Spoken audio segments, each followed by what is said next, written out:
Shalom, shalom, serviteurs de Dieu congolais. Je continue à m'adresser à vous parce que vous êtes le pilier pour le réveil. Le réveil que nous devons prôner tous. Aujourd'hui, nous avons besoin du réveil. L'Église a besoin du réveil parce que l'Église est endormie. L'Église a évolué pendant un certain temps et maintenant, si vous voyez comme moi, nous sommes en train de régresser et nous parlons de Jésus-Christ. C'est comme si la puissance de Christ a diminué. Or, nous connaissons beaucoup. Normalement, en principe, ça devait nous amener vers le haut, mais nous sommes en train d'aller vers le bas. Alors, quelqu'un dit, je vous dis le message, c'est quoi? Jésus-Christ était noir. Oui, je sais qu'il est Dieu, mais quand il était sur la terre ici, il devait se présenter comme un homme. Il était comme un homme, il était né de Marie et de Joseph. Il était noir. Et vous dites, ça fait quoi s'il était noir? Ça fait quoi aussi comme on le présente comme blanc? Si eux qui nous ont amené l'évangile, ils savaient qu'il était noir, comment ils nous ont présenté comme un blanc? C'est comme toi aujourd'hui, si on te disait que tu es fils d'une pute, ou bien tu es enfant d'une pute, ça va te faire quoi? Ou bien si on vous dit que vous êtes l'enfant du président, ça va vous faire quoi? Ça ne vous fera rien. Aujourd'hui, ne dites pas, ne faisons pas semblant. Aujourd'hui, si on dit que Jésus-Christ était noir, nous savons nous identifier. On ne dit pas qu'il est le Dieu des Noirs seulement, mais il est le Dieu de ceux qui acceptent qu'il soit leur Dieu. Mais d'abord, nous savons qu'il était noir. Pourquoi je dis ça? Parce que ça doit entrer dans notre tête et ça va changer notre façon de concevoir les choses. Ceux qui nous ont apporté l'évangile, ils savaient que il est dit dans la Bible, l'Éternel a dit que vous ne vous ferez aucune représentation de moi. Parce que personne n'a jamais vu Dieu. Comment on pouvait se faire une représentation? Et vous allez voir que nos ancêtres, les Bantous, c'est en Égypte qu'ils ont appris à représenter les dieux. C'est en Égypte qu'ils ont appris à représenter des dieux parce qu'en Égypte, ils avaient beaucoup de dieux. Et même en Orient, de là où Abraham, notre ancêtre, notre grand-père, était venu, de l'Orient, il se représentait de Dieu. Vous allez voir aujourd'hui les Indiens, ils ont des petits dieux. Ils se font des représentations. Vous allez voir les Chinois, vous allez voir tous ceux qui sont en Orient là-bas, ils se représentent des dieux. Et l'Égypte, c'était comme ça aussi, ils se représentaient des dieux. Et nous, notre Dieu à nous, Yahweh, il a dit que vous ne vous ferez aucune représentation. Ceux qui avaient volé nos écritures, ils les ont traduits et ils sont revenus avec nous. Ils ont commencé, eux-mêmes dans la Bible, il est dit que vous ne vous ferez aucune représentation. Ils nous ont appris à nous représenter. Et quand ils ont représenté Christ, ils l'ont représenté comme étant un blanc. Et la photo ou l'image qu'ils nous montrent de Christ, nous savons même, ce n'est même pas le vrai homme. C'était celui qui avait tourné le film. Et celui qui avait tourné le film de Jésus-Christ.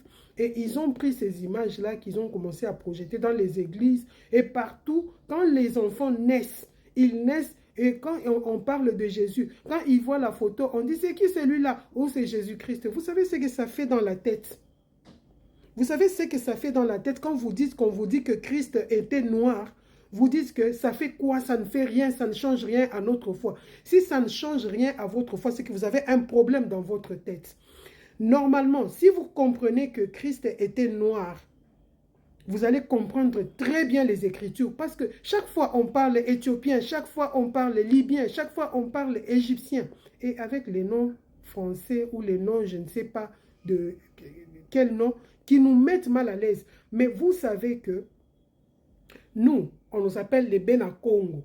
Et nous savons que dans nos tribus, il y a les Bena ceci, il y a les Bena ceci, il y a les Bakwa ceci, il y a les Moana, ceux qui de ceci, tout ça. Ce sont des termes bantous que nous utilisons. Et c'est pourquoi vous voyez dans la Bible, on dit enfant de tel, ça veut dire moana tel, moana mbo, moana ceci, benaboy, benaboy, benaboy. Donc tout ça, ça reflète nous, ça nous reflète nous.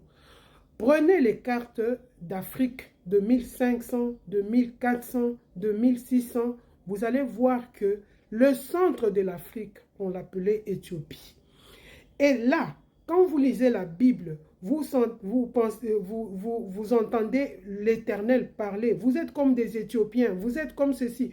Donc, c'est parce que nous avons habité parmi le peuple qu'on appelait Éthiopien que nous aussi, en tant qu'Israélites, Israélite, ça veut dire de Israël. Israël, normalement, c'était même pas Israël, c'était Isolélé. Isolélé, demandez à ceux qui parlent le Kikongo, ils vont vous dire qu'il les a choisis.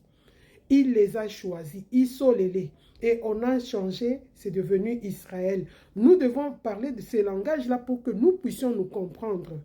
Alors, ne dites pas que Jésus-Christ noir ou blanc, ça ne fait rien. Ceux qui ont fait qu'il soit blanc, ils savaient qu'ils faisaient quelque chose. Ils ont travaillé notre mental et ils nous ont diminué. C'est pourquoi, quand quelqu'un fait du bien, oh, toi tu fais des choses comme les blancs, hein, parce qu'il fait quelque chose de bien. On dirait que nous faisons toujours le noir. Nous faisons toujours ce qu'on fait comme noir. Alors, nous devons avoir cette conception que notre Jésus-Christ que nous proclamons tout le temps était noir. Et d'ailleurs, c'est ce que le prophète Simon Kimbangu, il était en train de dire. Il disait la vérité. C'est pourquoi on l'avait tué. On ne peut pas dire exactement ce qu'il faisait pour qu'il soit contre lui. On va dire qu'il voulait la révolte. On va dire que c'était ça même la révolte. Vous voyez ce que moi je suis en train de faire. Je sais qu'il y a beaucoup de choses, beaucoup de gens qui parlent mal. Même ceux qui me connaissaient, ils me maltraitent parce que je dis ça. Et moi je m'en fous parce que je ne travaille pas pour quelqu'un. Alors, quand je suis en train de le dire aux serviteurs de Dieu, sachez que vous êtes le frein, vous êtes en train de faire des choses comme les pharisiens. C'est que les pharisiens faisaient, les sadducéens ou les scribes. Ils empêchaient le peuple de Dieu. Quand ils voulaient suivre Jésus-Christ, ils les empêchaient parce qu'eux croyaient connaître. Mais aujourd'hui, je suis en train de vous parler parce que vous êtes le pilier.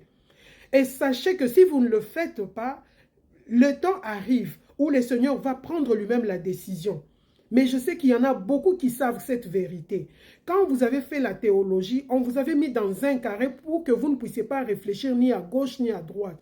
Si vous êtes universitaire, vous savez que quand vous mettez une énoncé, si c'est un énoncé, si c'est quoi, si vous mettez l'énoncé, vous devez dire, ça vient d'où, ça vient de qui. Tout ça, c'est pour vous mettre dans un carré.